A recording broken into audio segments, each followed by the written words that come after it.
Review of Akhanda 2. Silence ఇష్టపడే వారికి కానీ, లేదంటే యాక్షన్ ఎంటర్టైన్మెంట్ మూవీస్ ఇష్టపడే వారికి ఈ సినిమా తప్పకుండా నచ్చుతుంది.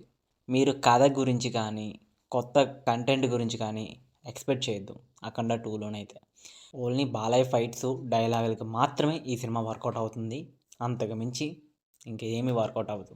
బాలయ్య చేసిన ఫైట్స్ మనకి తెలుసు కదా ఎలా ఉంటుందో. మనం ఏమేమి పట్టించుకోం, సినిమాని ఎంజాయ్ చేస్తాం కాబట్టి. ఇంకా రిమైనింగ్ యాక్టర్స్ వాళ్ళకి ఇచ్చిన రోల్స్లోని వాళ్ళు బాగానే యాక్టింగ్ చేశారు. వాళ్ళ రోల్స్ కూడా అంత పెద్ద స్కోప్ అయితే లేదు.